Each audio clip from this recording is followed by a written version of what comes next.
Assalamu alaikum wa rahmatullahi wa barakatuhu.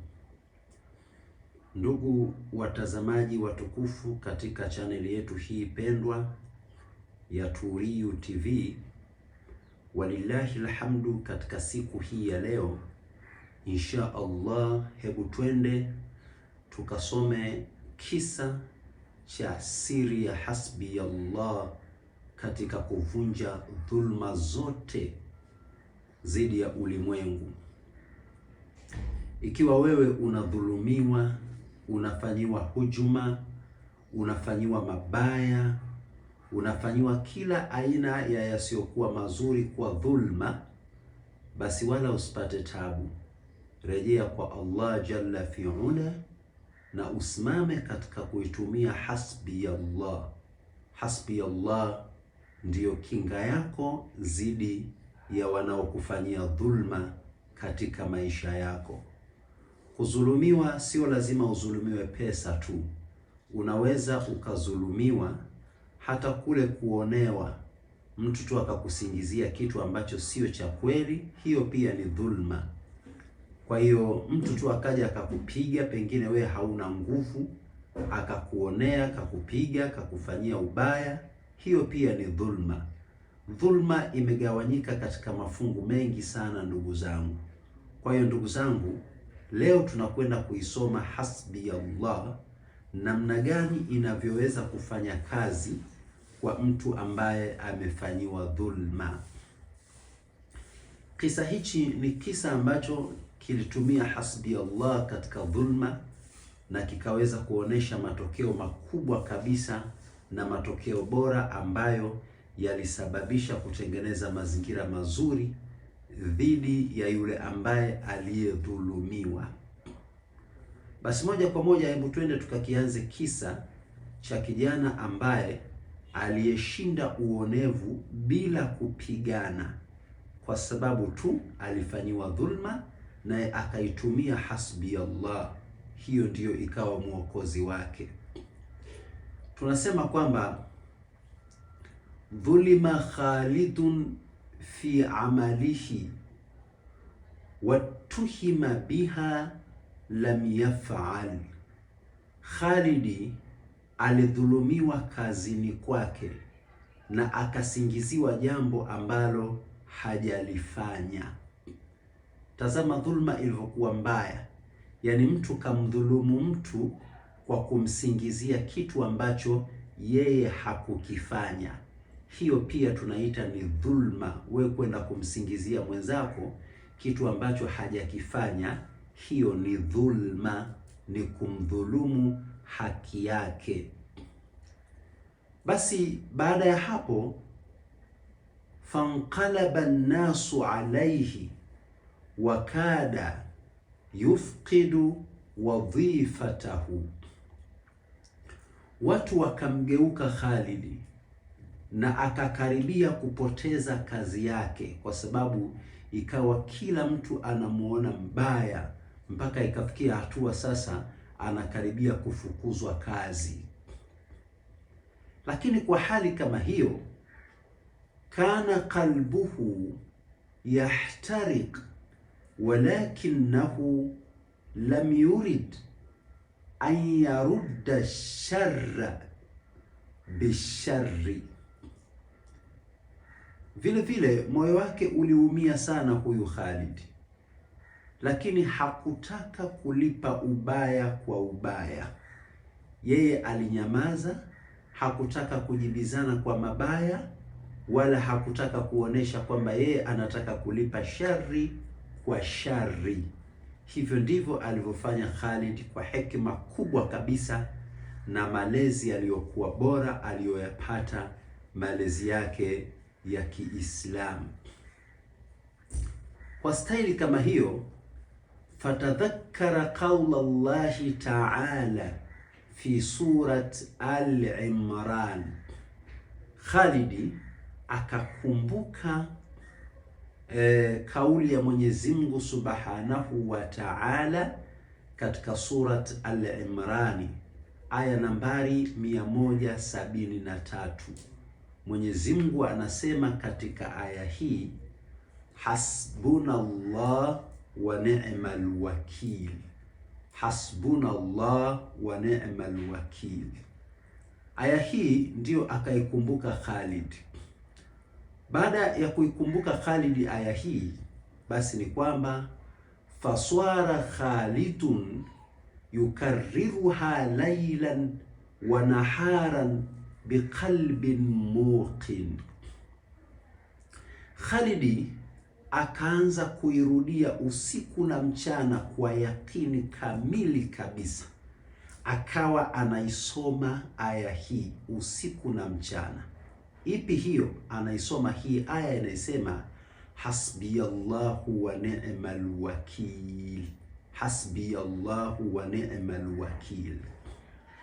Lakini wakati huu akiwa anaisoma hii asubuhi na usiku ili kuvunja dhulma aliyofanyiwa, ni kwamba Khalid hakumwataki mtu direct, yani lam yashtaki linnasi bal ishtaka ila Allah. Hakuwalalamikia watu. Khalid hakumlalamikia mtu kwa dhulma hii, wala hakulalamika kwa mtu, bali Khalid yeye alilalamika kwa Allah. Yani ni kama vile hakwenda kwa mtu na kumwambia kwamba mimi nimedhulumiwa. Hakufanya hivyo Khalid. Hakwenda kwa mtu na kuanza kusema wamenifanyia ubaya wale. Hakufanya hivyo Khalid, bali Khalid yeye alilia na Mola wake tu. Hakuna aliyemueleza isipokuwa ni Mola wake tu, yeye ndiye alidili naye. Sio kama baadhi ya watu wakipata shida basi mtaa mzima watu watajua, lakini haikuwa hivyo kwa bana Khalid. Sasa hali inavyoendelea ni kwamba wa baada ayamin qalilati, Khalid alipokuwa akisoma dua hii hasbiyallahu wa ni'mal wakil mara 111 asubuhi na mara 111 usiku, basi ilikuwa kila siku ndio uradi wake kuweza kuivunja ile dhulma. Basi wanasema wa baada ayamin qalila, baada ya masiku machache, dhahara alhaqu wankashafa dhulma, haki ikadhihiri, ukweli ukadhihiri na dhulma ikafichuka, na ikaonekana kweli Khalid alichokuwa anafanyiwa kilikuwa ni dhulma na wala si sahihi kwamba yeye aliyafanya hayo, na haya yote inaonekana amesingiziwa. Lakini yote haya nini kilichomsaidia Khalid? Kilichomsaidia Khalid ni ile dua ya hasbiyallahu wa ni'mal wakil aliyoisoma 111 asubuhi na akairudia tena 111 usiku kabla ya kulala. Ewe ndugu yangu, endapo na wewe utapata misukosuko kama hii, ni wajibu juu yako kupambana kwa udi na uvumba, kwa hali na mali, uhakikishe utaisoma dua hii hasbiyallah wa ni'mal wakil mara 111 asubuhi na 111 usiku. Wallahi utaona maajabu. Allah hatakuacha peke yako, mambo yatakuwa safi, mambo yatakuwa super, na utafurahi katika nafsi yako. Ni hasbiyallahu wa ni'mal wakil. Lakini tunasema kwamba wa'tadhara alladhina, na Khalid waliomsingizia, wale waliomsingizia, wa'tadhara alladhina attahamuhu, wakaomba radhi wale waliomsingizia, lakini warufi'at manzilatuhu fi amalihi, kadhalika na cheo chake Khalid kikapandishwa pale kazini kwake. Ikaonekana kumbe Khalid alikuwa ameonewa. Kwa hiyo waliomuonea, waliotaka kumhukumu, wakamwomba radhi wakubwa zake, na zawadi yake aliyoipata Khalid ni kupandishwa cheo. Lakini baada ya hayo Khalid hakuacha kuwa na shukurani. Waqala Khalid akasema, wallahi man tasartu biquwwati walakin intasartu bitafwidhi amri ila Allahi. Khalid anasema wallahi, ninaapa kwa Allah, sikushinda kwa nguvu zangu, bali ni kwa kumkabidhi Allah jambo langu. Hicho ndicho kilichonipelekea mimi kupata ushindi. Kwa hiyo Khalid akashinda kwa nguvu za Jalla fi'ula, nguvu za Allah subhanahu wa ta'ala. Sasa hili ni jambo kubwa ndugu zangu.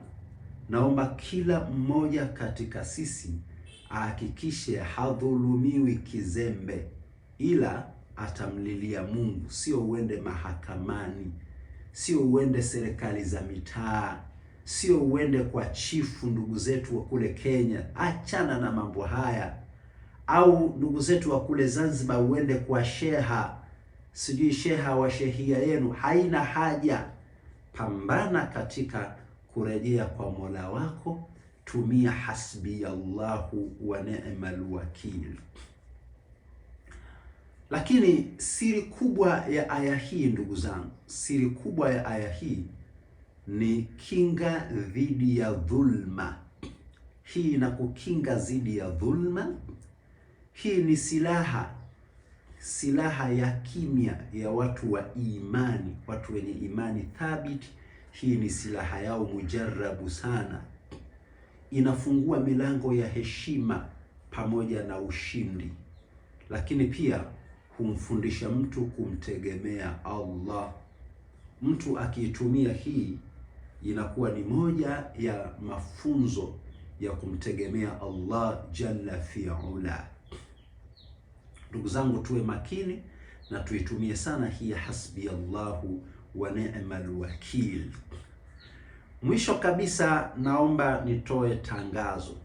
Bado tupo wifi yetu imekwisha kabisa. Yaani hivi leo tuna rekodi hii mada, lakini tunategemea kwenda kutumia wifi za watu ndio tunaiupload watu wapate kuiona, na mpaka sasa bado hatujapata hata mtu mmoja ambaye ametubeba katika wifi yetu. Sijajua wadau wangu imekuwaje safari hii, mmenitupa sana. Wallahi mmenitupa, na kuelezeni ukweli, mmenitupa. Yaani mmeniacha peke yangu. Kwa hiyo mafunzo niwafundishe mimi na wifi nilipie, basi mmeniacha wallahi. Naomba insha Allah ajitokeze mdau ambaye atakata shauri na kusema mimi nakwenda kuilipia ile wifi. Wallahi msiniache peke yangu, mtaniathiri, mtaniletea zahma, mtaniletea tabu, mtaniletea shida. Na kuombeni muendelee kuungana na mimi bega kwa bega. Binafsi sijataka kusitisha kipindi, lakini nawaomba nyinyi msirudi nyuma, tuendelee kushikana mkono ili tuweze kufika mbele. Kama hilo halitoshi, basi tumeandaa mafuta mazuri kabisa ya kurefusha nywele. Pengine haya tukiwapatia mkalipia kiasi cha gharama, itakuwa ni sababu ya sisi ile kiasi cha gharama kwenda kuiupdate chaneli yetu iendelee kufanya vizuri katika kukuletea kheri na baraka za mafunzo. Walillahi alhamdu, tunayo mafuta ambayo ni mazuri sana, tumeyaita Royal Classic Turiu. Mafuta haya ukiyatumia yana uwezo mzuri sana wa kurefusha nywele zako zikawa ndefu sana. Yana uwezo mzuri sana wa kurefusha ndevu zako hata kama zilikuwa zioti.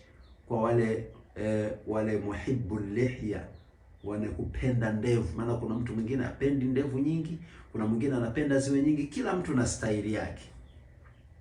Kama wewe unapenda ndevu, basi paka yale mafuta taratibu kila siku. Wallahi zitarefuka mpaka utasikia raha na hazito katika. Na vile vile kwa wale ambao wanapenda nywele, hususan wanawake, nywele kuwa laini, kuwa ndefu, tumia mafuta haya. Wallahi yatakufaa na yatakusogeza na utafurahia, nywele hazitokatika. Wassalamu alaikum wa rahmatullahi wa barakatuhu.